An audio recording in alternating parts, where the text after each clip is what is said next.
Donc, bonjour à toutes et tous, Stéphane de Canton.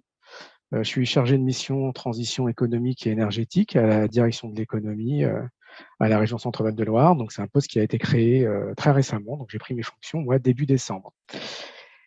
Donc, voilà, aujourd'hui, je vais vous présenter le CAP transition écologique. Alors, ce dispositif, CAP Transition écologique ou CAP-TE, s'inscrit dans le nouveau schéma régional de développement économique, d'innovation et d'internationalisation qui court de 2022 à 2030. Et il répond à la mesure 16 du schéma, qui est l'accélération de la transition écologique et énergétique comme levier majeur de développement économique.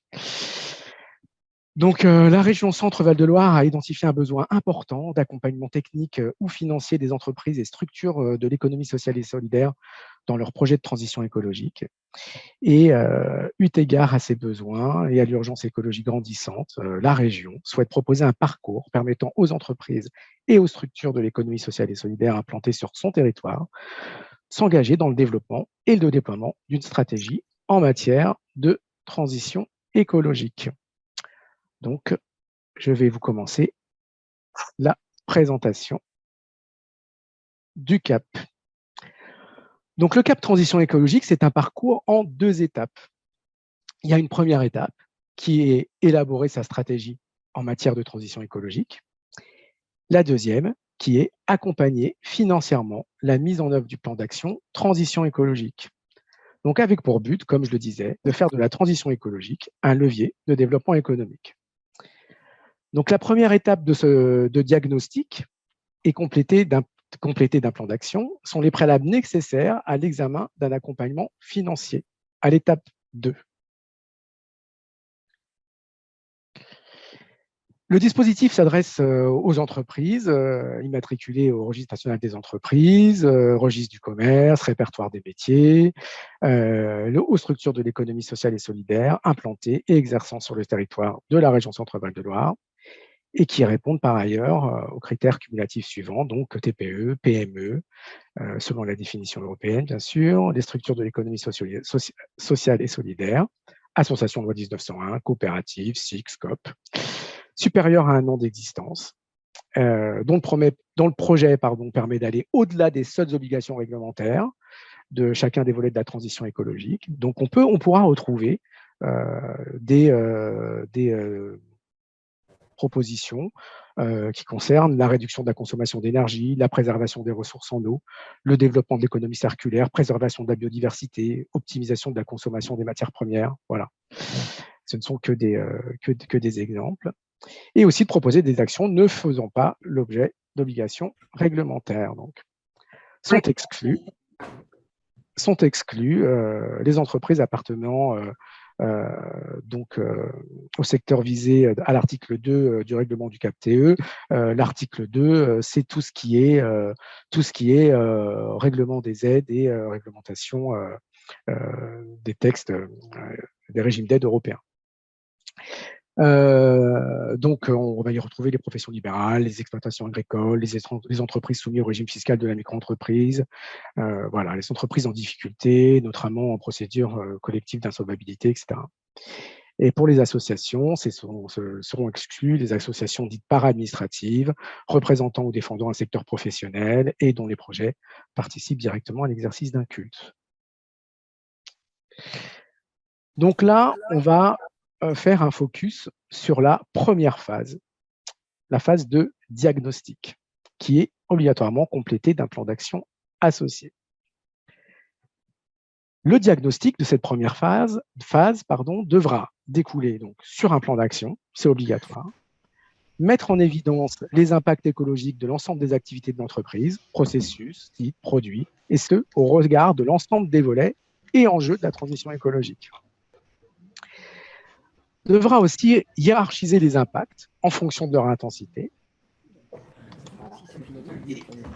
identifier à partir de cette hiérarchisation les cibles sur lesquelles l'entreprise doit intervenir en priorité. Et donc, le plan d'action devra, lui, agir sur les cibles prioritaires identifiées lors du diagnostic et dont les actions correctives auront un bénéfice significatifs quant à la réduction de l'impact de la structure sur l'environnement, quantifier les bénéfices écologiques et économiques attendus pour chacune des actions proposées, définir des indicateurs de suivi, définir aussi une stratégie d'intervention, privilégiant la sobriété, l'efficacité, faire de la transition écologique un levier de développement de la structure. Donc, cette première phase est vraiment obligatoire pour accéder à la deuxième phase, la phase investissement. Ce ne sera pas possible d'aller directement sur la phase d'investissement sans avoir fait un diagnostic préalable. Il y a des diagnostics qui ont déjà été réalisés, qui sont utilisables par les entreprises. Et donc, ces diagnostics devront dater de moins de 36 mois. Et, donc, si une entreprise a un diagnostic de moins de 36 mois, elle pourra prétendre à la deuxième phase. Si une entreprise a un financement pour faire un diagnostic, mais que pour X raisons, elle ne peut pas s'engager vers la phase 2 du cap transition écologique, pas de problème, elle pourra s'arrêter à la phase 1.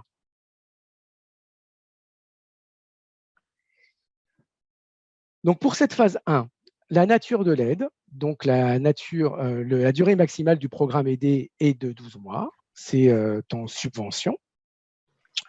Le taux d'intervention maximal de la région est de 50%, tout financeur confondu de l'assiette éligible retenu en hors taxe, et la prise de la région ne pourra pas se substituer aux autres financements publics existants.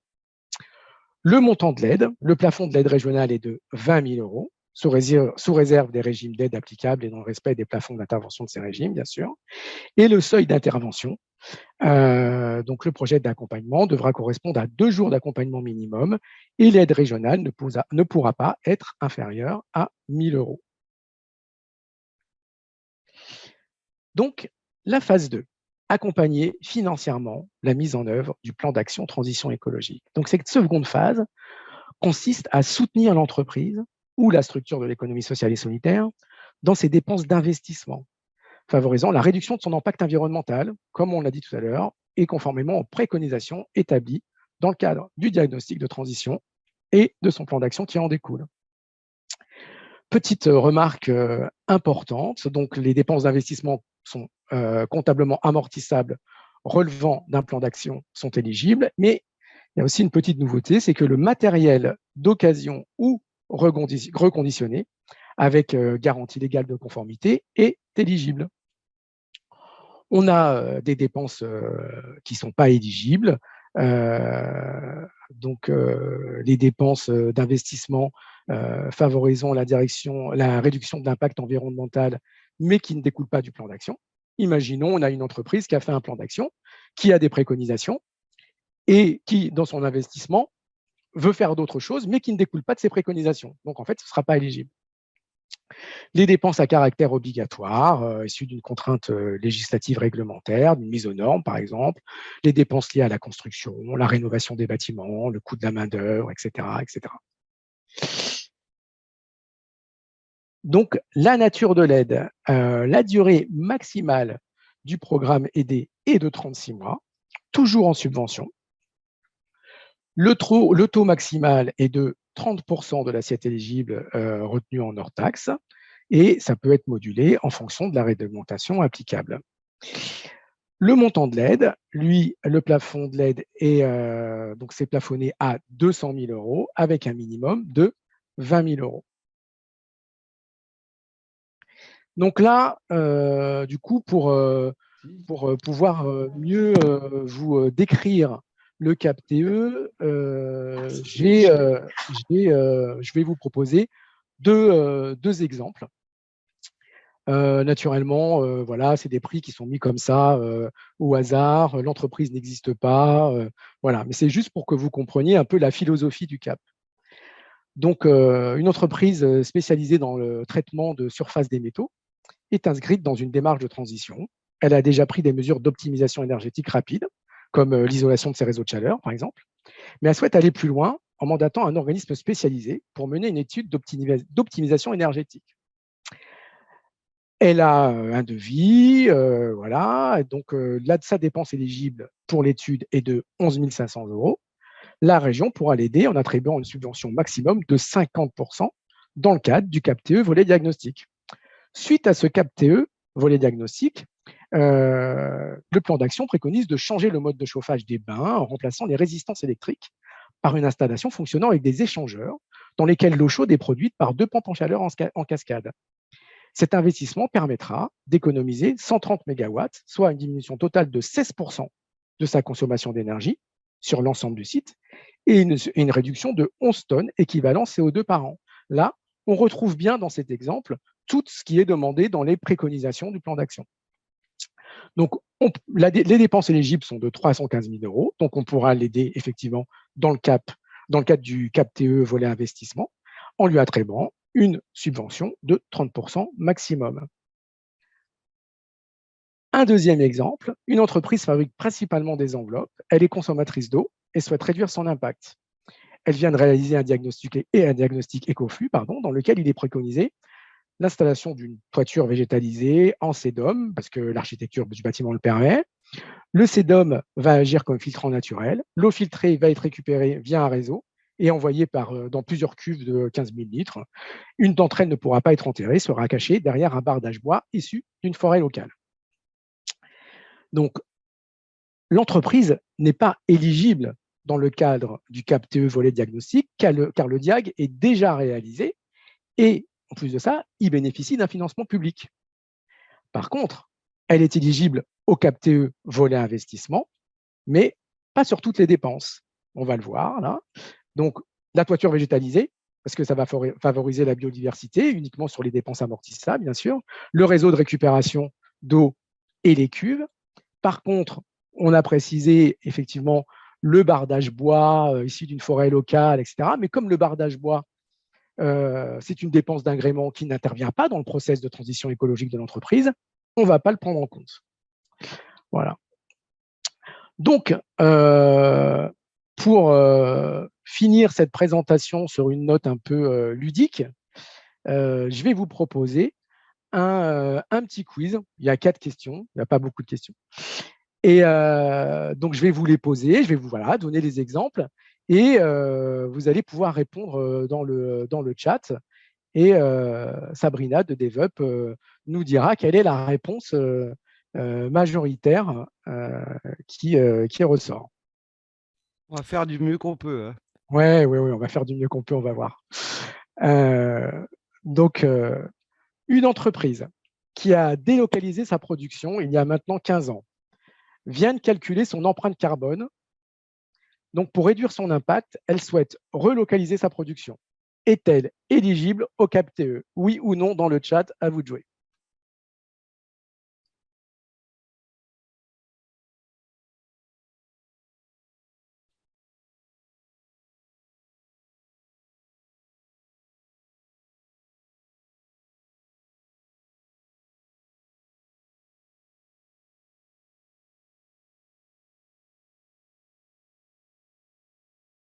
Tu me dis, Sabrina, quand… Allez, on arrête là pour les réponses. On a majoritairement du non, mais on a quelques oui. On a un oui si PME aussi. Donc alors Stéphane, dis-nous tout. Est-ce qu'elle est éligible, cette entreprise? Et donc, la réponse est non. Elle doit être orientée vers un cap PME-PMI sur le volet relocalisation. Parce que calculer son empreinte carbone ne correspond pas à un diagnostic avec plan d'action. Si l'entreprise veut se relocaliser, mais en plus de ça, fait un diagnostic avec un plan d'action, là, on pourra voir ce qu'il est possible de faire. Mais en l'occurrence, là, dans l'exemple, elle n'a pas de diagnostic, elle a juste fait un bilan carbone. Deuxième question. Donc, après avoir fait un diagnostic avec plan d'action et préconisation, réalisé par une chambre consulaire depuis moins de 3 ans, une entreprise peut-elle prétendre au volet investissement du CAP-TE? Oui ou non?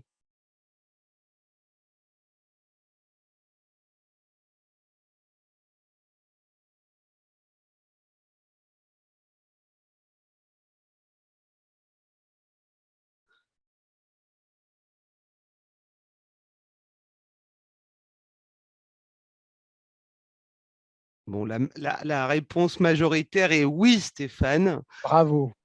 Et on a oui, si elle met en œuvre les priorités de son plan d'action. Oui, dépend si dans Diag. Oui, oui, oui. Alors Oui, ben dis-nous. oui, c'est très bien, c'est très bien. Les oui avec les précisions sont très justes.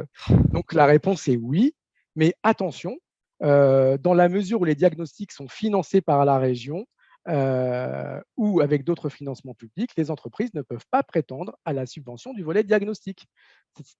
Voilà. C'est-à-dire que, je l'ai précisé tout à l'heure, par exemple, un diagnostic Ecoflux qui est déjà financé à 50% par l'ADEME ne pourra pas être éligible au CAPTE. Voilà, on arrive aux deux dernières questions. Une entreprise vient de réaliser un diagnostic orienté sur les économies d'énergie. Il en ressort un plan d'action avec plusieurs préconisations, dont A, améliorer l'isolation de l'ensemble de son bâtiment, B, adapter son process de fabrication pour le rendre plus économe.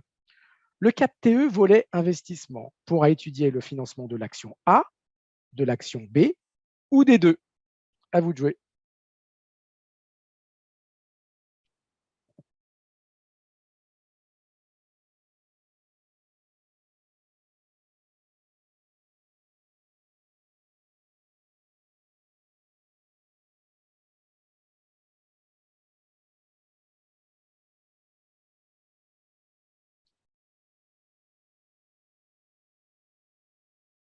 Alors, on a beaucoup de B ou des deux et quelques A. Alors, dis-nous, Stéphane. Alors, la bonne réponse, en fait, c'est l'action A n'est pas éligible, parce qu'il s'agit en fait de, voilà, comme je l'ai dit tout à l'heure, ça fait partie des dépenses qui ne sont pas éligibles, tout ce qui est rénovation, etc. Donc, l'isolation d'un bâtiment n'est pas éligible. Et donc, c'est que l'action B qui peut être éligible, c'est adapter son process de fabrication pour le rendre plus économe. Très bien. Et une dernière petite question. Donc, un épicier impliqué dans une démarche de transition souhaite investir dans des distributeurs de produits vrac, des bocaux consignés et un vélo cargo pour des livraisons décarbonées. Le coût estimé est de 18 000 euros. Est-il éligible au CAPTE?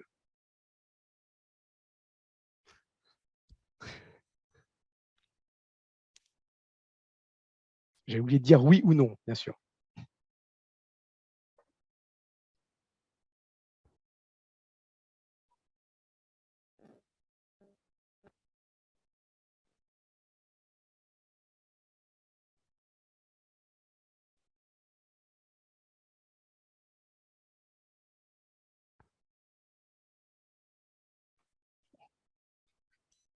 Alors, on a beaucoup de non. Non, non, non, non, non, non, font écho de proximité. Dis-nous, Stéphane. Eh bien, la personne qui a répondu non, fonds éco de proximité, a bien répondu non, mais il peut prétendre effectivement au cap économie de proximité. Le cap DE demande un investissement minimum de 66 700 euros, un tout petit peu moins en fait, pour une subvention de 20 000 euros minimum. Donc là, on l'orientera. Un épicier en plus est éligible au cap économie de proximité, donc on l'orientera vers un cap économie de proximité. Voilà. Merci d'avoir participé à ce petit quiz et à avoir joué le jeu en répondant aux questions. Et dernière petite diapositive, voilà, là, ce sont les différents chargés de mission qui pourront répondre à vos questions. Donc au niveau départemental, sur le cap transition écologique. Donc, quand vous avez des questions concernant les associations, ben voilà, il y a des petits icônes particuliers. Pour l'économie de proximité, pareil. Et pour les chargés de mission en charge des activités de production et activités de service d'entreprise, idem. Donc, en sachant que ce seront eux qui feront la pré-instruction des dossiers et qui viendront me solliciter sur des questions bien précises, etc. Voilà, j'en Alors, ai terminé pour. alors, Stéphane, on a eu plusieurs questions dans le chat et notamment plusieurs sur les aspects diagnostiques. Qui peut faire les diagnostics? Quels sont les prestataires qui peuvent faire les diagnostics? Pourquoi, par ailleurs, est-ce que les bureaux d'études doivent être labellisés? Est-ce que tu peux nous préciser tout ça, s'il te plaît? Alors, qui peut faire les diagnostics? En fait, toutes des bureaux d'études, des partenaires, des chambres consulaires. En fait, il y a pas besoin d'être labellisé. C'est l'entreprise qui choisit avec qui elle veut faire son diagnostic. Il n'y a pas de cahier. On nous a demandé, par exemple, il n'y a pas de cahier des charges type Non, d'attente. non, il D'accord. n'y a pas un cahier des charges type, il n'y a pas d'attente particulière. L'entreprise peut faire un diagnostic 360, comme je disais tout à l'heure, où elle peut Mm. se focaliser sur un impact environnemental. L'entreprise Monin, on a entendu parler d'elle récemment sur tout ce qu'elle avait fait sur sa réduction de consommation d'eau. Mhm. Voilà, si elle avait décidé de faire un diagnostic spécifique sur sa réduction de consommation d'eau, le diagnostic aurait pu être éligible. Elle aurait pu Mm. travailler avec un organisme avec qui elle avait envie de travailler et il y a pas, on n'impose pas. Voilà. Mais Ok. le diagnostic doit automatiquement découler sur un plan d'action et le plan d'action doit obligatoirement comporter les différentes choses que je vous ai expliquées tout à l'heure. Mm. Stéphane, quel est le pourcentage de réalisation du plan d'action nécessaire pour prétendre à l'aide? L'entreprise doit-elle faire 100% des préconisations du DIEG pour en bénéficier? Non, non, en fait, l'entreprise fera l'investissement qu'elle voudra.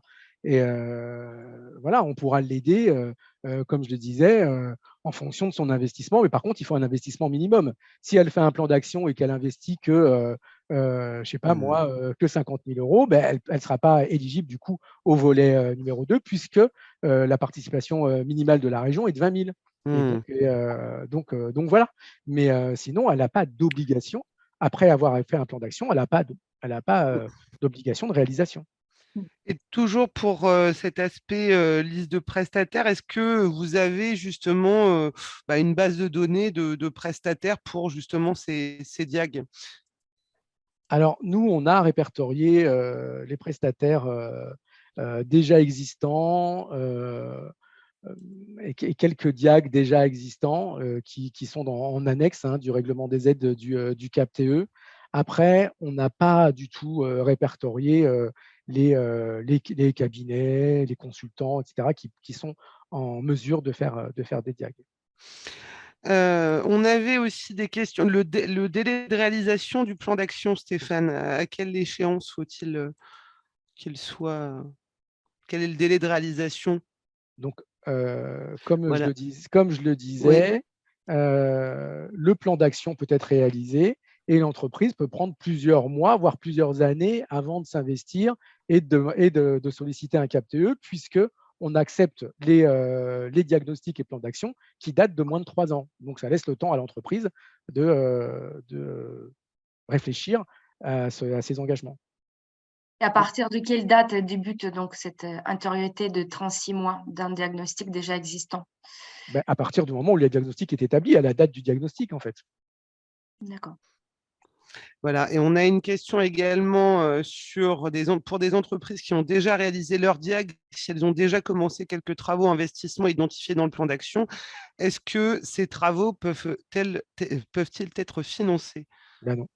Maintenant, si elle a déjà commencé, ils ne peuvent pas être financés. C'est- C'est comme pour tous les autres caps, en fait. Donc, ce ne sera pas possible. Par contre, si il y a des travaux qu'elle n'a pas commencé, qu'il y a un diagnostic avec vraiment beaucoup de préconisations et il y en a quelques-unes qu'elle n'a pas réalisées, pourquoi pas à ce moment-là? Si ce n'est pas réalisé, elle peut nous solliciter sur sur les préconisations qui ne sont pas réalisées. Il y a également une question de Mathieu Petit là, sur la notion de au-delà de la réglementation, Stéphane, que tu as employée tout à l'heure. Oui, oui, bonjour. Oui, c'est Mathieu Petit. Si je peux préciser, pour être bien sûr, on va au-delà de la réglementation. Exemple, je suis concerné par le décret tertiaire. Je dois donc atteindre des objectifs de réduction de consommation énergétique de 40% à l'horizon 2030. Est-ce qu'un diagnostic peut être éligible pour m'aider à savoir où aller? Et est-ce que une mise en place d'action peut être aidée? Alors, à partir du moment où ce sont des obligations, ça va pas être éligible au CAP-TE. Donc, voilà, c'est bien la notion de… Donc, on va faire tout ce qui est… effectivement, tout ce qui peut être… Ou tout ce qui peut aller au-delà.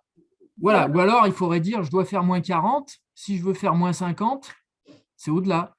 Voilà, là, on pourra étudier la possibilité. Après, je ne vous dis pas, je ne peux pas Non, vous mais dire. parce que ça, forcément, effectivement, on pourra c'est un sujet qu'on va avoir. Hein. C'est un gros morceau. Ouais. C'est pour aller au-delà, en fait. Tout ce qui est réglementation, non, on ne va pas financer. Parce que c'est obligatoire pour l'entreprise. Donc, c'est ça. Stéphane, il y avait également une question sur les aspects isolation. Pourquoi ce n'est pas éligible? Après, il peut y avoir d'autres dispositifs. Parce qu'en fait, on va travailler, on va privilégier des actions qui diminuent la consommation d'énergie, mais dans le cadre des procès, etc., l'isolation, ça ne fait pas partie des choses qui pour nous, sont éligibles parce que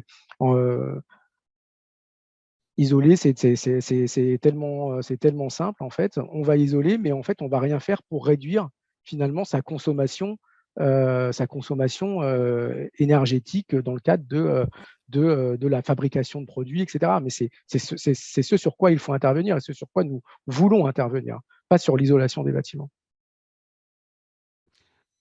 Alors, on a également une question sur, imaginons qu'un DIAG préconise le remplacement d'une production d'énergie fossile par une pompe à chaleur ou de la géothermie ou une autre énergie renouvelable. Est-ce une dépense éligible? Par ailleurs, l'installation de panneaux photovoltaïques sur le toit d'une usine est-il éligible? Je voulais poser, je n'ai pas eu le temps, mais je voulais faire une question sur le photovoltaïque parce que j'étais sûr que ça allait tomber. Donc, le photovoltaïque, non. Le photovoltaïque n'est pas éligible. Pourquoi? Parce que même si, effectivement, la nouvelle réglementation permet d'avoir de l'autoconsommation avec le photovoltaïque, ce qui n'était pas le cas jusqu'à présent, il y a toujours des moments où on renvoie de l'électricité et on revend de l'électricité de toute façon sur le réseau.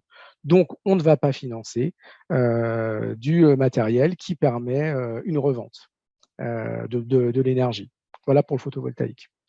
Pour les autres, pompes à chaleur, etc., je ne sais pas si vous avez remarqué, mais dans l'exemple que j'ai proposé sur les pompes à chaleur, ce n'est pas que la pompe à chaleur qui est préconisée, c'est tout un ensemble, en fait.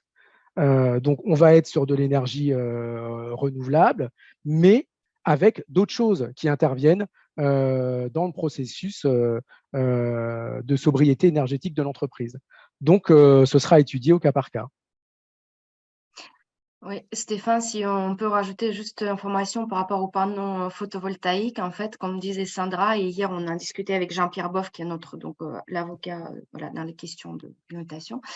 Ils peuvent être éligibles dans le cadre de l'aide à l'immobilier d'entreprise s'ils sont vraiment attachés, incrustés dans le bâtiment. Voilà, enfin, c'est juste pour ceux qui souhaitent éventuellement avoir d'autres aides sur les panneaux photovoltaïques. Ouais, merci pour cette précision, Elena, en effet. Il y a une autre question, mais tu as peut-être sûrement répondu. Le CAP, donc TE, est-il cumulable avec d'autres aides comme tremplin de l'ADEME, par exemple? Dans la mesure où on peut pas dépenser le pourcentage de l'assiette éligible comme toutes les autres aides, en fait. Nous avons une question dans la salle de Laurence Gonsard. Est-ce que Laurence, tu peux nous poser ta question? Deux questions, bonjour. Elena, juste vous pouvez repréciser par rapport à la prise l'aide autour des panneaux photovoltaïques. C'est quelle aide? Vous dites que c'est possible si c'est intégré dans la structure. Mais on parle de l'aide immobilière, en fait, pas des aides régionales, ou j'ai mal compris? Oui, effectivement. Oui, c'est ça. C'est une subtilité, d'accord, ok. Oui, je reviens juste, bon, même si les objectifs sont de toute façon validés, j'ai une question parce qu'on parle bien de transition écologique, on ne parle pas que de transition énergétique, c'est un ensemble, donc les émissions de gaz sont aussi importantes. Du coup, je suis désolée, mais je reviens. sur la qualité, enfin l'isolation d'un bâtiment contribue énormément sur les impacts en matière d'émissions de gaz et de consommation énergétique. Donc j'entends ce que vous dites, mais j'ai quand même du mal à comprendre pourquoi ça ne rentre pas dans les priorités régionales quand on sait qu'aujourd'hui, c'est le premier poste, l'habitat, tout ce qui est chauffage, d'émissions de gaz et de consommation énergétique. Pourquoi ça ne rentre pas dans les priorités régionales? Ou alors on le fait passer dans un autre cap peut-être. Mais non, pour moi, c'est que de l'aide immobilier aujourd'hui, si j'ai bien compris. Ouais, non, ça passe pas dans un autre cap, en effet. Bah, c'est une volonté de notre exécutif de ne pas financer tout ce qui est isolation, mais de plus se concentrer sur des véritables projets de transition et d'amélioration des process. Voilà, parce que en fait, une entreprise qui va isoler effectivement son bâtiment va peut-être faire des économies d'énergie, dont acte, effectivement, et du coup participer à moins d'émissions de GES. Mais on sait très bien, je vais pas rentrer dans les détails, mais je pourrais vous parler de l'effet rebond, par exemple. On sait très bien que quand on diminue, on a bien isolé, on diminue, et tout ce qui est vraiment consommateur d'énergie soit dans notre quotidien, même en tant que particulier, eh bien, on va faire attention parce qu'on se dit de toute façon, on dépense moins. Donc, là, on a décidé vraiment d'aller sur l'amélioration des process parce que là, il y a un véritable impact et il n'y a pas d'effet rebond. Et juste autrement, Stéphane, en complément, c'est que l'une des principales raisons aussi, c'est que le bâtiment, l'isolation du bâtiment, c'est de l'immobilier, ce n'est pas la compétence de la région, ça relève des EPCI. Oui, Ouais, voilà, merci Morgane. Champ de compétences, d'accord. Ok, je comprends. Et après, en complément, hier, comme l'a dit Elena, on avait un juriste et la région n'a pas, en plus, non seulement c'est pas notre compétence, et en plus on n'a pas à donner des lignes de conduite sur l'immobilier. Donc là vraiment, et je vous l'ai remis dans le chat, c'est sans doute quelque chose à réétudier dans le cadre de vos règlements à l'immobilier, parce que là, très clairement, l'isolation du bâtiment, c'est peut-être un trou dans la raquette qui existe aujourd'hui côté financement public, mais parce que c'est votre champ de compétences EPCI. C'est peut-être une bonne question à poser à nos juristes et puis on pourrait peut-être, il pourra peut-être vous répondre de façon plus explicite. Est-ce que isolation peut vraiment faire partie de l'aide à l'immobilier d'entreprise, en sachant que c'est vraiment la compétence des EPCI. Donc, si vous avez le règlement de l'aide à l'immobilier, peut-être ça peut rentrer dedans. Mais encore une fois, nous, on peut préciser ça auprès de nos avocats, si vous souhaitez.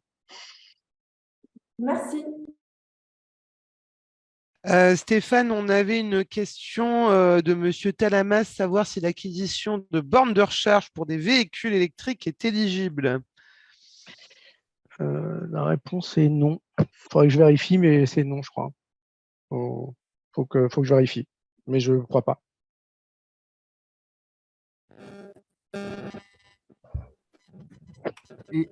Excusez-moi, c'est à nouveau, j'ai mis un petit post, Mathieu Petit, c'est de Raloir.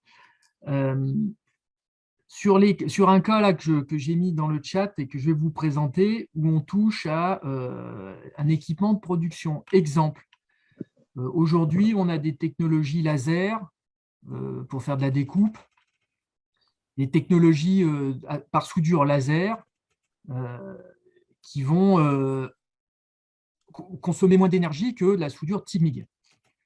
Mais on est sur du productif quand même. C'est potentiellement éligible, ça se regarde ou pas? Alors là, vous me dites qu'en fait, ils changent le process de fabrication, en fait. On change d'équipement, par exemple. Changer d'équipement on change un équipement et on va consommer, par exemple, moins d'énergie. Ça se regarde. Ça se regarde, on est d'accord. Si c'est un plan d'action qui préconise. Oui, ok, d'accord. Ça peut se regarder. Après, ma question, elle portait sur le fait que, comme c'est sur un investissement productif, c'est à cheval. Enfin, je veux dire, voilà, quel est le gain? Le gain, il est ok, on gagne en énergie, mais on peut aussi gagner en productivité. Donc, je ne veux pas dire limite tendancieux, mais voilà. C'est ouvert, c'est ce que vous nous dites. Il faut regarder. Ouais, okay. Il y a peut-être d'autres choses. Oui, ok. qui peuvent intervenir, je ne sais pas, mais il ne faut pas se l'interdire. Ok, merci.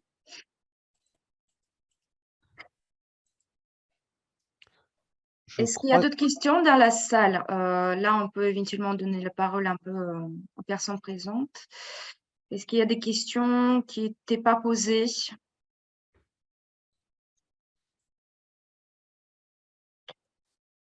Ok.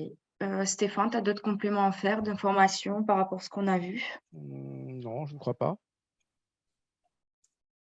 D'accord. Juste, excuse-moi, Elena, j'arrive pas à trouver le truc pour lever la main. Oui, c'est pas grave. C'est Véronique. Juste une petite question, je rebondis sur la question juste de la personne qui a précédé. Si effectivement un programme pourrait être éligible sur deux choses, c'est-à-dire un investissement productif et un investissement plus, qui correspond à une transition écologique, est-ce qu'on peut cumuler les deux caps ou pas? Alors, en fait, on verra en fonction des différents projets et on aiguillera l'entreprise en fonction de ce qui est le plus intéressant pour elle.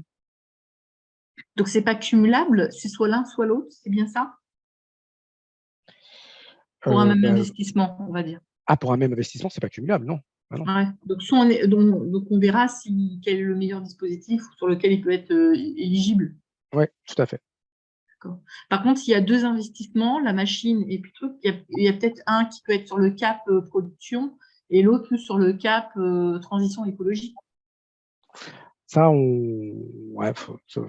ce sera en discussion. D'accord. On ne cumule pas. Ouais, on ne cumule pas. Madame Guilherme. Merci. Est-ce que c'est prévu en fiche de support et la liste des pics? C'est quoi le pic? Des pièces à fournir. Ah oui, les pièces à fournir. J'ai pas compris la question. Et Stéphane, est-ce que vous avez prévu faire en sorte de fiche de support pour ce cap avec la liste? Oui. Bah, en fait, il y a comme tous les caps, il y aura un dossier à remplir. Il n'est pas encore disponible sur nos aides en ligne, mais il le sera prochainement. Donc voilà, comme tous les caps, ce sera exactement la même chose que pour les autres caps.